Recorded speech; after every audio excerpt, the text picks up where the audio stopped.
times 10. What's happening? Your man Branded in the building on this edition of Hip Hop Legacy. Kicking it with the big homie, you know what I'm saying? Gotta send what's happening to my man Gav rocking with me because the guest we got, Gav, you know, at the end of the day, I was thinking about this dude, Gav, and I was like, you know what, we gotta make sure that we do something big to celebrate just his grind, you know what I mean? Like, I mean, Richie Rich has just been one that I have followed for a long time. So it's like it's only fair that we got to do a show, play his music, dedicate his music grind and his hustle, and let these young MCs and these young fans know how it was done and how the West was won. So, Gav, the Nexxlegacy listeners from all across the globe, we want to say what's happening to Double R live on Hip Hop Legacy. Double R, what's happening, bro? Oh, man, I ain't making no noise, homie. I'm just sitting out here looking at this Harley Davidson sitting in the middle of the street with all these pictures of Tupac all over with a dead battery. You dig? What's happening? right. Double R, man, it's good to hear your voice, bro. Good to hear your voice. It's been a minute. Oh, it's been a minute. It's good. What's up with my guys, man? What y'all doing up there, man? Man, shit. Just blow. Join this Cali breeze. Man, tell me about it. The weather been so dope out here, man. It's still about 80 degrees, man, out here. I'm not too far from the tilt, you feel me? So I'm just sitting over here together. What y'all cats been up to, man? I mean, I ain't heard from y'all in a minute, man. What you doing? Hey. That's why we had to reach out to my guy to just let him know. Like, the audience has been so turned up, but also it's been so many people out there. Man, y'all need to get Rich back on the air. Just, you know, tell him that we appreciate his hustle and his music grind and everything that he is and continue to be. So, I mean, we celebrating this night, man, in your honor, bro. We just going to play hella music. We going to turn it up. We going to make sure that we do it all righteous, but also catch up with you, too, and just, you know what I'm saying, see what's happening on your side and what you've been up to, bro. Damn, I wish I would have knew y'all was going to call me. I got a new album finna drop, man. You know, I be keeping my feet in the mud, man. I stand in the streets and I done tangle myself up a little bit with these people. So I got this record called The Fed Case. I don't know if anybody who really been keeping their nose in my business know I got in a little trouble like 4 years ago on some marijuana grow type shit. And I caught a little federal case for some cats that I know. And they finally ran up on me, man, and told me they want me to go lay it down for a minute. But they gave me a lenient sentence based on what it was. But it is what it is. I'm a street nigga. I ain't mad. But I had this record that I had been working on called The Fed Case. Once I caught the case, I started, you know, putting these certain songs I had in a lineup for the record. But I didn't know the case was gonna go on for so long. Case went on for like 4 years, and I ain't one of them stupid young niggas who gonna put. I ain't gonna say young. Let me take that back. I ain't one of them stupid dumb niggas who gonna, cause they got some old niggas that dumb too. You feel me? But right. I ain't one of them niggas who gonna put the music out and incriminate myself before I get sentenced. You dig? And then drop up in the courtroom and the judge just dick a nigga all the way down. So I just been waiting so they finally sentenced me.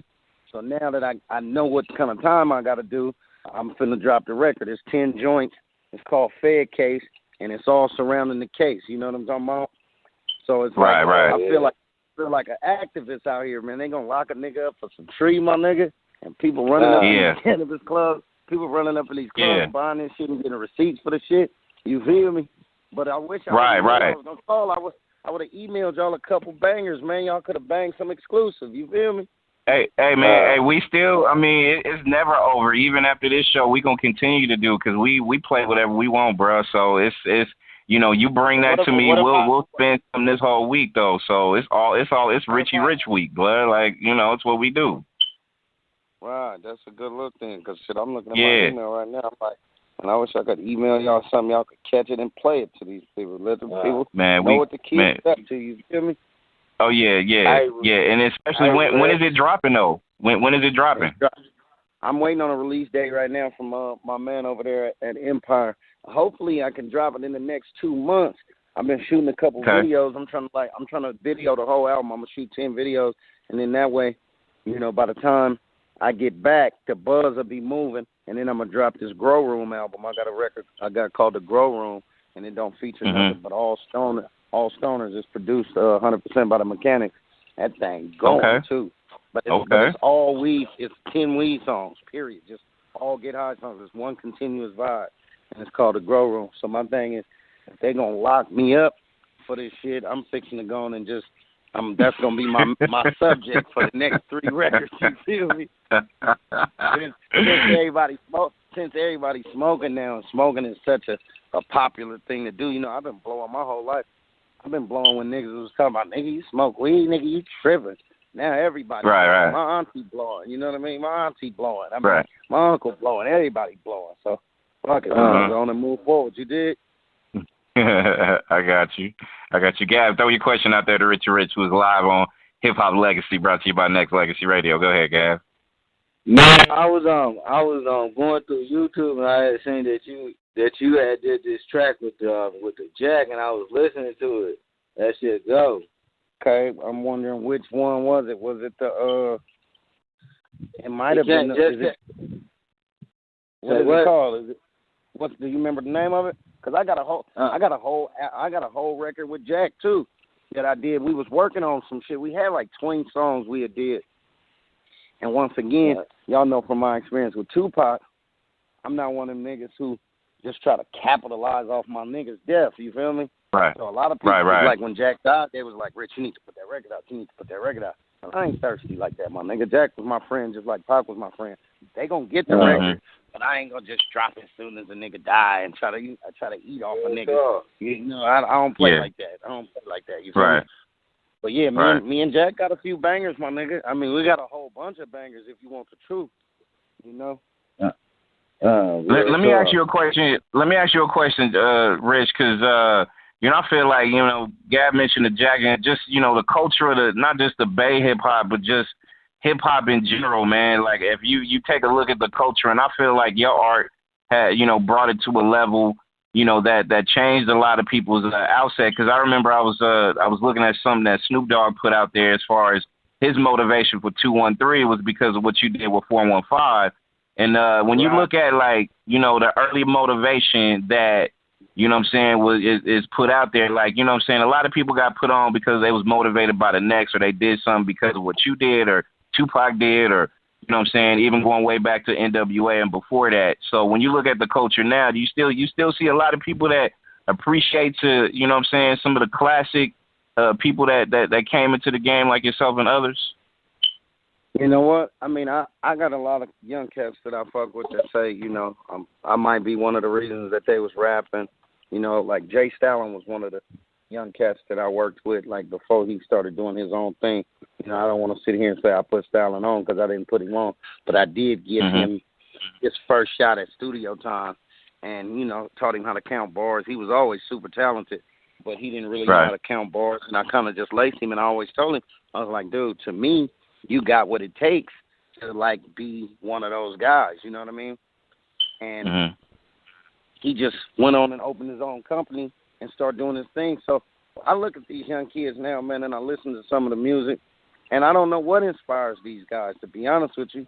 It seems like they're inspired by syrup. They seem like they're inspired by syrup. You know what I mean? If you want the truth. I mean, if they keep it all the way 100. You know, it seems like the syrup is inspiring these niggas. And the Xannies, the Xannies and the Percocets, I guess. I don't know. I'll be sitting back listening to some of this shit, man, and I'll be like, because when we came up, some of them be on that dust too, my nigga. Yeah, man. You know, like Short call it that magic powder. You know what I'm talking about? Right. But the thing is, like, when I was making music, my nigga, I'll be honest with you, we was talking a lot of reckless shit, but I was always teaching niggas about the hustle, about the game, what you could get from hustling, and what could happen to you hustling. Like, I always told all sides of the story because that's the way I was raised in the game. The OGs taught us, they was like, nigga, you get out here, you can get you a whole bunch of money, but you also can get out here and get your head busted. And you also can out here and get out here and get you a whole bunch of jail time. So it's always been about giving the full picture to a motherfucker, and then if you get the full picture, it's up to you how you want to fuck with it. Then my next move was to lace you on how to get to the check or how to fuck with the bitch, or just to lace you, and then you get a full spectrum of what you need to do. And I always felt like it was a message in the madness. I listen to a lot of this new shit. A lot of this new shit pop like it still bob your head. It's shit that I listen to now, and I be like, that thing nah. But if you sit back and listen to what a nigga saying, it's all party oriented music. Like it ain't niggas ain't got no game in the music no more. I mean, all the rappers don't need to talk about the same thing. That's what everybody talking about the same thing. Like, you feel me? Right. And to me, it's like, this is what go ahead. No, I was gonna say, Rich, like, I feel what you're saying, and as a guy who just, who's around since the birth of it, we've seen the evolution of it. We've seen how it got, got creative, and it got creative and real, and it got creative and rugged, and it got creative and thugged out. Like, we've seen all layers of hip hop. So now you look at it, and it's just like you said, it just stays in one lane. It don't go nowhere else outside of the dust. Exactly. You know what I mean? Yeah, you feel what I'm saying? It's junkie music. Like, you feel me? Like, everybody talking about how high they is, and I'm on the syrup, and I'm on the Xannies, and to be honest with you, like, I'm an old nigga. I ain't a kid no more. Even though I look young, I feel young. My chick is young. You know what I mean? I'm real smooth. My feet is still in the pond, so I can see the way the water is moving, and I'm always present and not in the past. But the thing is, it's like the music has, like you said, it's just stopped. It's stopped in one lane, and everybody is just kind of doing the same thing. It's like they done pushed the bullshit to the mainstream, and it's like now to catch some real shit, you got to dig underground to find it. You know what I mean? Hell yeah. And I guess that's kind of how it was, because 415 was underground. It's still some niggas talking some real shit out there, but I don't know if it's the labels that don't want to push the real shit. I don't know if it's the artists feel like if they ain't making their songs sound like Future songs, or then they ain't gonna have they ain't gonna have a shot at blowing up. I don't know, but I listen to the shit, and it's just like, I used to listen to niggas' records, and I could get something from it. I'd be like, oh, he was a fool when he said that. Like, oh, that did something to me. It touched me, kind of like make a nigga skin crawl. Like, Do G's Get to Go to Heaven was a song I wrote. And it was like, the motherfucker meant something. You feel me? Tupac had all them different songs that meant something, and niggas wasn't afraid to do different things. Now I have niggas tell me, man, you need to make an album where everything is like on the same vibe, and I get it, but I actually, like, everybody don't feel the same every day. You know what I mean? Right. And that's what was dope about niggas like Tupac. It's like the nigga could do the Dear Mama, then he could do the Hit 'Em Up. I mean, niggas be feeling different, in different times. Now it's just like it's one lane. It's like Scarface put it best. He said all this new shit sound like one long ass song. Like when it come on, it just you could tell all the music is related to each other. It's like, damn, that sounds just like the other song. Like for example, the nigga Designer came with the Panda record. I thought that was Future, my nigga. I was Googling Future. When I was looking on YouTube, and it was on YouTube under Future Panda. It wasn't even under Designer. It took me a while to find out that it wasn't Future. That kind of shit used to be against the law to sound that much like somebody else. It just used to be against the law. You feel me? Double R. They called them biters, bro. They called them biters. They called them, you know what I'm saying? Studio gangsters. You know what I mean? Come on, man. We knew all that, bro. You on point with it. Definitely. Hey, Rich. But this is what's up, my nigga? It was a thing that you did with Pac. It was like hella long. Y'all was in the studio freestyling. You ever gonna put that out? Was it the Pass the Mic joint or the? Yeah, no, you was like, I raised him. Yeah, I taught him how to ride a bike. You feel me? Yeah. I taught him how to ride a bike. See, a lot of niggas think I be playing with that, man. When Pac came to Oakland, he didn't know nobody. I was one of the first real niggas he met. And I used to bring them niggas weed, him and them little outlaws, Malcolm and Yaki and all them niggas. I used to bring all them niggas. The Outlaws. Them niggas ended up being the Outlaws. But I showed Pac the ropes around here. He was still wearing the Nefertiti piece, and he was like on some Black Power shit. He wasn't even thugged out. And we was doing 415. We was on some street shit. But me and him clicked on a different level. Like, we used to smoke together. We used to fuck with broads together. And we just became friends. And then it got to a point to where we were starting to do music. Because I never felt like we was going to do music because what he was on and what I was on was two different things. He was more like a Starry X. He was on some Black Panther type shit. I wasn't on that. Yeah. You know. But then when he got to Death Row and he got thugged out, then he was like, man, let's do some music. I want to do music with you, my nigga. Let's do some music. So we started doing songs together. And it's funny that you say that because I wish I had a podcast because while I'm talking to you, I'm staring at this motorcycle, my nigga, that I built. It's called Machiavelli. It's the cleanest motorcycle in California. It might be the cleanest bike in the country. Yeah. Go get on my Instagram. If y'all got a phone over there, get on my Instagram. I just put some pictures of it up there. I mean, and Pocket's looking at me right now throwing up the West. And it's a full no doubt. About it. But the thing is, I'll reflect back to all the way the music is sounding the same. I can't blame the niggas that's making it totally. Mm-hmm. The labels are the ones behind what's being sold, what they are permitting people to listen to. You feel me? That one lane of music, that shit I call junkie music, that's what they want to feed us. They want to keep niggas thinking, hey, you got to have the Phantom, you got to have the Bentley, nigga, you got to be on the Percocets, you got to be on the syrup, you got to be at the strip club. Nigga, if you ain't killing the nigga, you ain't shit. That's the message they pushing, and that's what the kids is coming up believing. So they on the syrup, they on the Percocets, they got the pistol, they down to kill a nigga. And what it's doing is it's training our youth to feel like if they ain't in that lane and that ain't what they about, they don't count. They don't count. Yeah. They ain't gonna let you hear. Nigga, when I was coming up, we had groups like X Clan. Nigga, we would listen to X Clan. Nigga, we would fuck around with Redman. We could go fuck around with EPMD. We go fuck around with. It was just so many niggas. Nigga, Fresh Prince had the summertime joint. I mean, it was just so many different kinds of music. On a Tuesday, you could go to the record store and pick up 5 or 6 new albums, and it'd be all that different kind of shit. So you, as a listener, you had a choice. You was like, you know what? I'm fucking with the X Clan. I'm on this Black Power shit.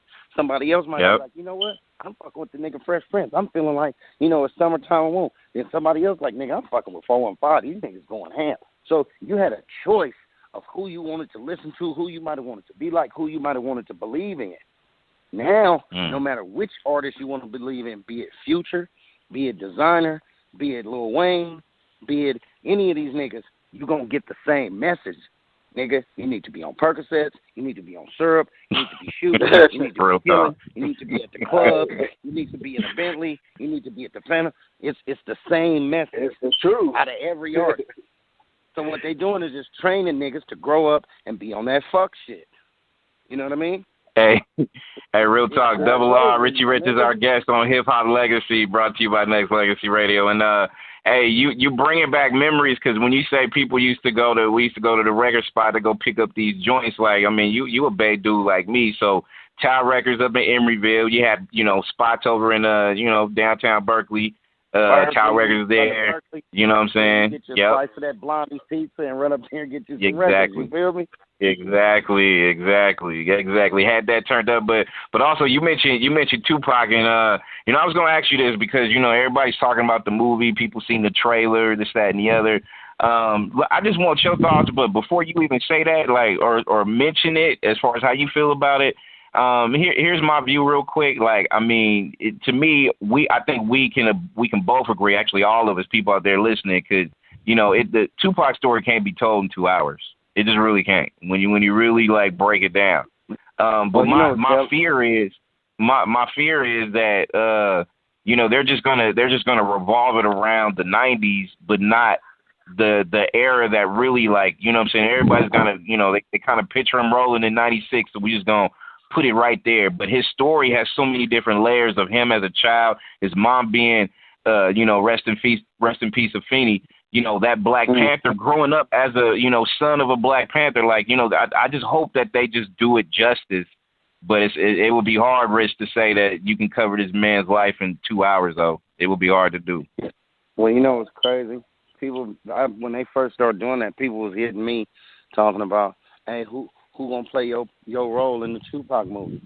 I was like, I don't even know if they're gonna have a Richie Rich in the Tupac movie, because ain't nobody got at me. I know LT ain't got at me. I seen he got at the Outlaws, and then and my whole thing is like, what you said is the truth. They just fixing to speak about the Tupac that was in L.A., the Death Row Tupac. That's all. Apparently, that's all they fucking with. You can't really do a Tupac movie without Richie Rich, and it's not because I'm thirsty. It's not because I'm thirsty, because if I was thirsty, my nigga, I could have put Do G's Get to Go to Heaven out, and I could have had his mama on the record like Def Jam wanted me to do. But the thing is, it's a lot of shit, like you said, about him. He goes so much deeper than Death Row. The Death Row, let me tell you something. The Death Row shit is what killed my nigga, bro. Straight the fuck up. I mean, if you want the truth, the Death Row shit is what killed my guy. And I had conversations with him, telling him about that. I had conversations with him, letting him know, bro, this is not what you really need to do. He was like, well, I'm in jail, though. Nobody, Interscope ain't talking about coming to get me. The nigga should talking about coming to get me, and I could feel that because I done been in jail before. But there have been plenty of times when I was with Pac, and I'd be in L.A., and I'd be like, Blood Roll One. And he talking about, hey, you need to watch the B word. And I'm like, hold on, my nigga, is you banging? And he's like, no, I'm just saying, my nigga. I'm like, no, but my nigga, is you banging? Because you sound like you banging. Because you tell, we've been saying blood, and we ain't never gangbanged in the Bay. Never in Oakland has anybody gangbanged. But blood was something I learned that from my brother. My brother and them used to be like, what's up, blood? I mean, he wasn't no gangbanger neither. But I used to be like, okay, my nigga, I saw him transitioning, and I saw him falling into something that he didn't know nothing about. Now, keep in mind, Tupac was a good nigga, but Tupac was a square. He wasn't no thug nigga. He wasn't. Tupac was a player. He liked bitches. He liked weed. He was a good nigga. He was an activist. He was a caring black man who really gave a fuck about his people and what we done been through and all the shit, because that's who he was before he went to death row. When he got to death row, he got amazed by the shit that Suge was bringing to the table. The power and all the shit, the money and the power, it amazed him. And he started feeling that shit. And then he started merging into that lane. And then the thing is, he wanted to make the niggas at the label feel like he was 100% down with the movement. And then he started screaming the MOB shit and the different shit. And I remember telling him, I was like, my nigga, that MOB shit is a real thing. You really don't know what you're talking about, bro. Don't come down here and adopt something that you really don't know what you're talking about. And he was like, no, it's just money over business. I was like, really, it's money over blood, my nigga. I know what that's about. I've been to L.A. I got homeboys. I got cousins. I got family down there that's really rocking and really fucking with the shit. My nigga got down there and got lost, bro. He got down there and got lost, and he got caught up, and it cost him his life. Now, he still made a lot of headway, but in his short span of from Digital Underground to Death Row. You know what I mean? He still made a lot of headway, but the Death Row shit is what killed him, bro. That's how he lost his life, bro. You're right.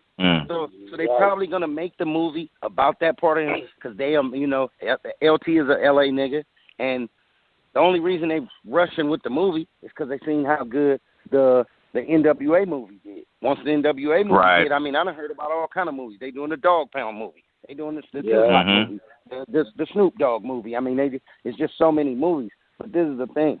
I didn't get a reach out from nobody. Didn't nobody hit me about no movie. I don't know how much the Outlaws input was. I haven't seen the trailer. I haven't seen any of it. Because to keep it 100% honest, my nigga, I put $127,000 into this motorcycle I'm looking at. And this is my dedication to Tupac. The motherfucker it's a 2008 Road Glide with a 30-inch front wheel, and it's titled Machiavelli. It's a Machiavelli on the front. It's got five portraits of Pac on it, and a motherfucker cold. It's got a license plate on the back that say I am Tupac, personalized plate, and it's got a picture of him on the back fender in a straight jacket looking back. If anybody is online listening to the radio, follow my Instagram at The Real Richie Rich, and you can see pictures of the bike. And the is spelled T-H-A, and then Richie don't have no T in it. That's Richie from Happy Days. This is Richie Rich. Yeah, it's RICHIE. So the Instagram is THARICHIERICH.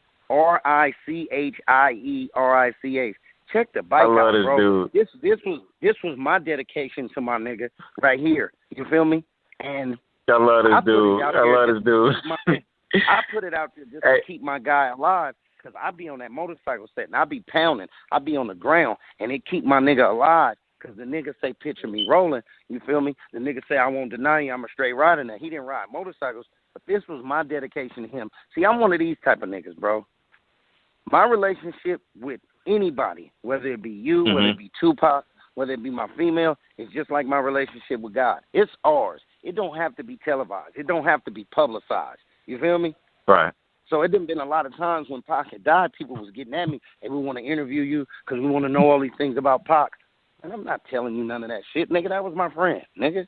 Why would I let you come squeeze me for everything you want to know about Pac? You didn't get to meet him. Sorry. Buy his records, nigga. That part. You feel me? Yeah, that part. You feel me? Shit, that's fucked up. For them to leave you and Digital Underground out, that's some fucking foul shit. Well, see, the thing is, like you said, you called it. You was like, I think they just gonna do the '90s Pac. And then, like, another thing, it'd be very hard. I don't know how much Afeni had to do with this either. I didn't see. See, this is what I did when Pac died. I was a part of everything that Afeni was a part of. If she wasn't a part of it, then I wasn't a part of it, because it wasn't official. Right. Like, Afeni was like my mama too. It just wasn't official. But it's a lot of thirst out here, my nigga. It's a lot of thirst out here. And some niggas, they be thirsty, and they'll do thirsty things. You feel me? I just ain't never been thirsty, nigga. I always been my own nigga. I'm not thirsty, my nigga.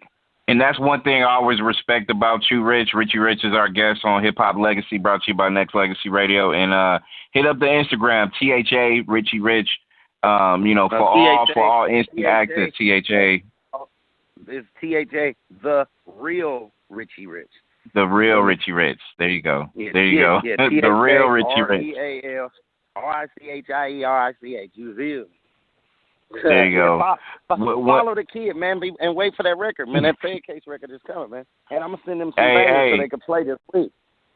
And when it's released, we're gonna do a release party. We're gonna do it like we used to do it back in the day, and we go back way back when we did Yuck's Radio, Smoke a Lot Radio. So, Rich, we go way back like that. But also, I gotta throw something out there, because one thing I always respect about you, when you mentioned Tupac, he has so many lanes with his music. I mean, you had the same, especially with the 415 group, you had Sideshow, you had a lot of classics, you know what I mean? But also, you mentioned Do G's Get to Go to Heaven? You got, so many layers of your music as well. So, we got to rank you up there as far as, some of the most diverse and culturally impactful guys in this hip hop history of music, bro. So we got to make sure that we let the people that's young and established that knows you know your history too. So, just letting the people know a little bit, you know what I mean?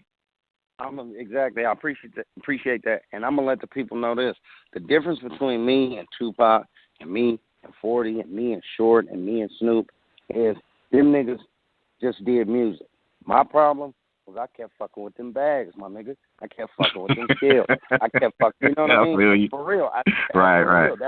That was my problem. I kept fucking with them scales and them bags and that instant money. And I left a lot of my fans hanging. I remember Tina Davis, who was my A&R, the one who took me to Def Jam. She said the same thing you just said. She's like, Rich, to me, you are Tupac's equal with the way you write diverse songs. Like, you got so many different lanes and so many different things you can touch on, because you're a well-rounded person and been through a lot of shit. So, like, even though I didn't reach as many people, the quality of the music was just as good. You feel me? And the funny thing about it is the only reason I'm going to keep doing music now is because I'm like, okay, I'm seeing how many people reach out to me like, damn, Double, when you dropping something, damn, Double, when you dropping something. And then I'm looking at, damn, I'm still good and I'm still fresh and I still got that raspy. I'm distinctive, and old niggas is getting back on. I mean, shit, old niggas is getting back on. I know niggas that's my age that was like, dude, I don't even listen to rap no more because I can't fuck with that shit that's out. And that ain't no knock to Right. the shit that's out, you know. But I played some shit for some of my young niggas, and they was like, Double, this is it. They was like, you need to drop this. They was like, nigga, if you was dropping this, then, nigga, we would have something. Maybe we would have something to follow, nigga. He said, and then, you know, because that's what we do. We, you know, game sharpen game. You know, game recognize game, Right. steel sharpen steel. So Mhm. I'm going to keep flooding them with the music. I'm going to flood them with the music. But the truth of the matter is like, we need our own outlet. And it's good now because you can get straight to the internet. Because these labels, I'm telling you, they got this thing set up the way they want it to roll, bro. They're pushing what they want to be heard, bro. They're going to steal the culture from us, bro. They're going to steal the culture from us. Before it's over, they're going to steal it just like they stole the old school black music and turned it into rock and roll. They're going to steal it. That's what they're doing. They're going to steal it. Hey, Double R, you know what? If you wanna get real deep with it, like, I mean, they're going to try to steal this culture the way that, you know, they stole this country. You know what I mean? Like they gonna steal his culture like they stole everything else. But you know what's funny though, Rich? Like we got the strength to be able to power back though. Like I think we got opportunity. We just need to close that bridge and just be able to stay connected and stay consistent with what we do. Because if we do, we could fuck around and turn this thing way the fuck over, and then they gonna be like, damn, they can't control us. They really can't. If we really get the right kind of people that's in charge, you know what I mean? Did you watch the BET Awards? Yes, sir. Sure did. Did you see the dude that gave the humanitarian award to the young cat? Did you hear that shit he was talking about? Yep. The light skinned dude with the green eyes. I don't know his name, but did you hear that shit he was talking about? Yeah, his name Williams. Yeah, Jesse Williams. Jesse Williams. Yeah, he was letting niggas know, like, I mean, y'all making all this money, but you going and spending it just to put labels on your body. You're going to spend it on jewelry and chains and all this shit when we came from chains. The realest thing is this, my nigga. If we want to get their attention, all we got to do is quit spending money with them. And they'll go broke, bro. They'll go broke, bro. They'll go broke, bro. Because you know what? They don't spend no money. I got white boy partners rich as fuck. Dude, holes in the bottom of their shoes, bro. T-shirts and neck curled up on it, bro. They don't spend no money, bro. They hanging on to their money because they know they want to have it when the shit go down.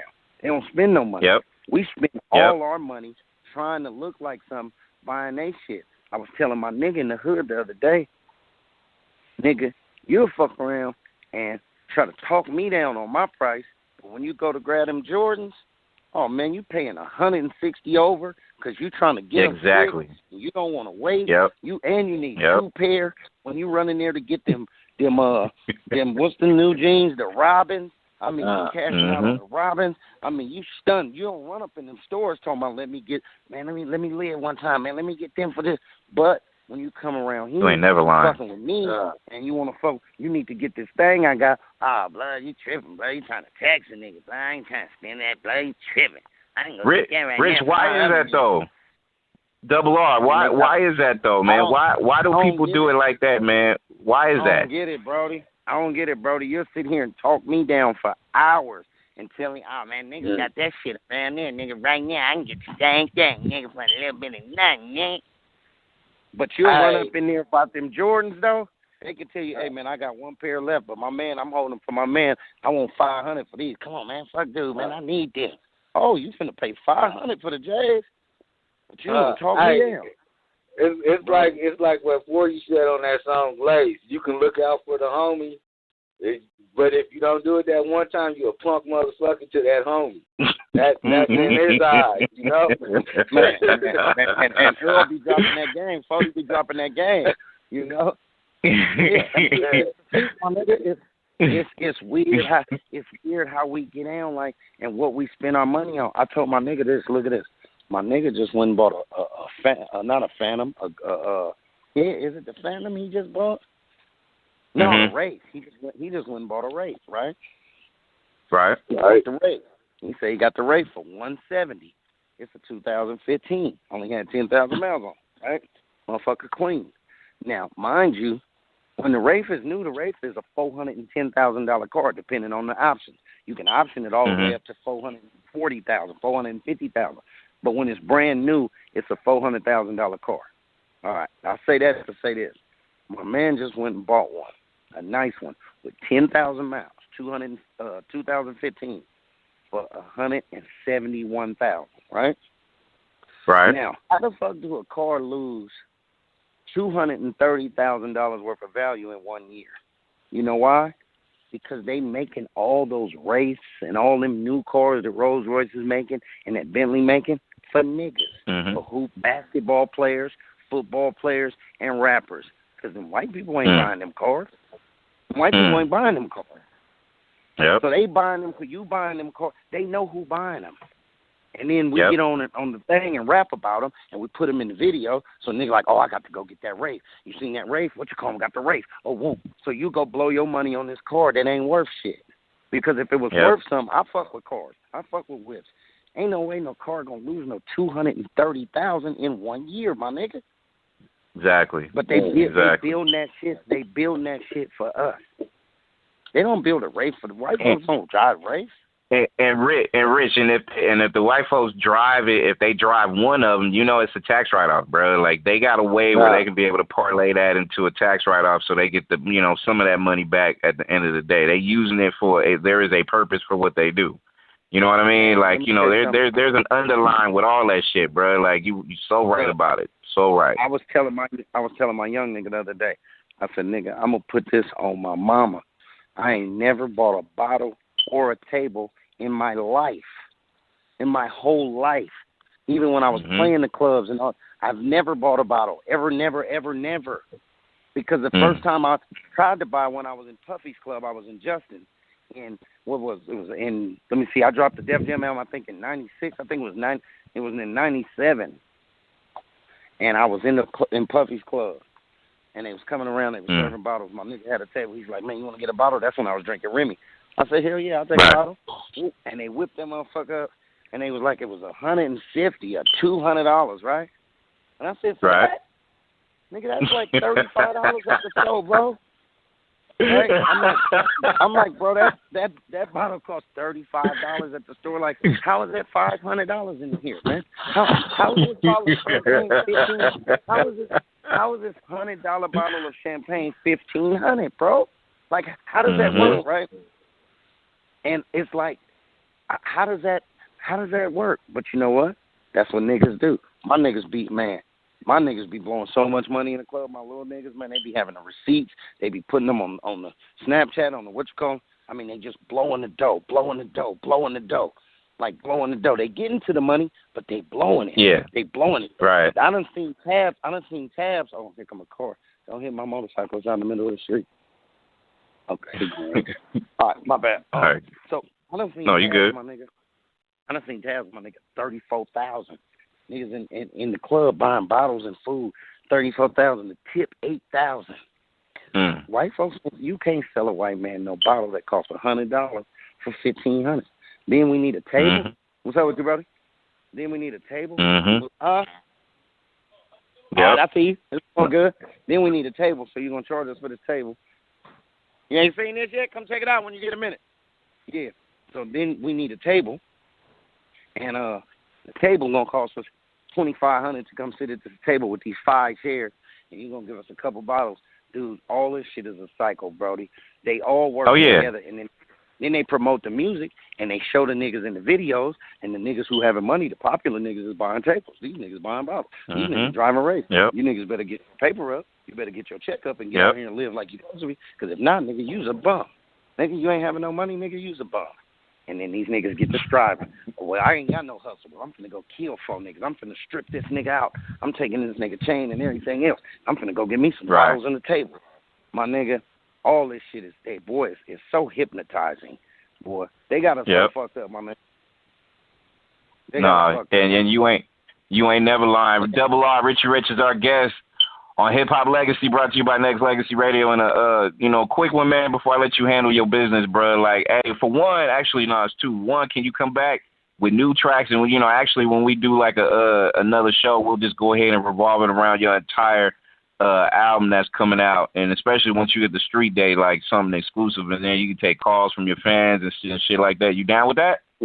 Yep, I'm down with that. This is the only thing. I'm gonna send y'all some music to play, because real talk, on the 28th of that next month, I'm out of here.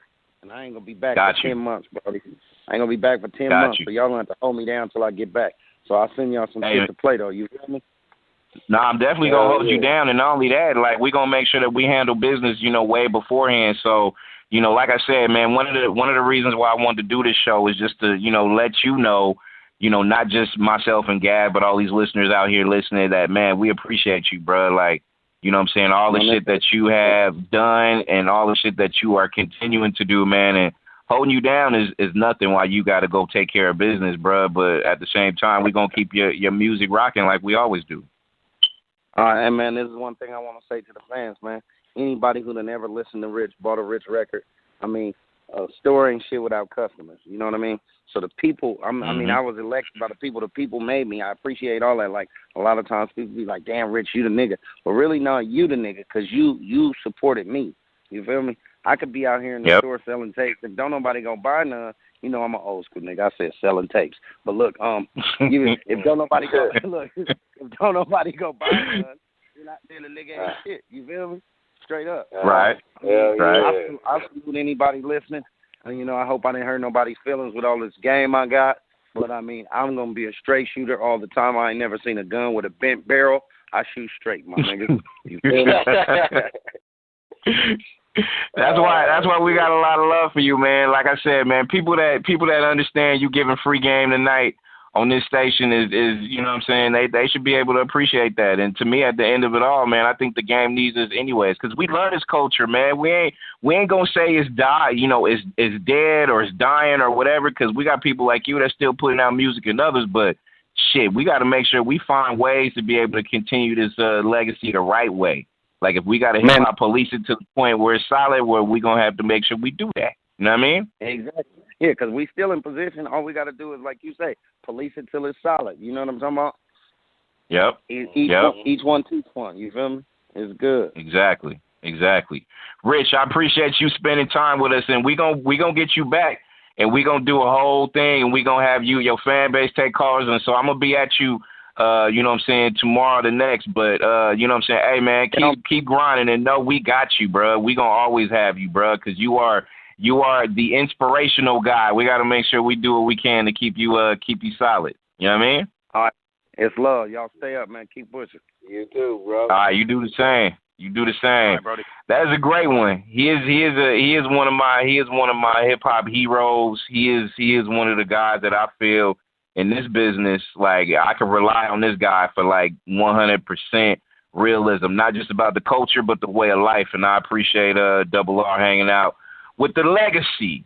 Gav, iambranded here. We got music. We're going to come back and make sure we get it popping right here on Nexxlegacy Radio and take your call. So we'll log in. Nexxlegacy.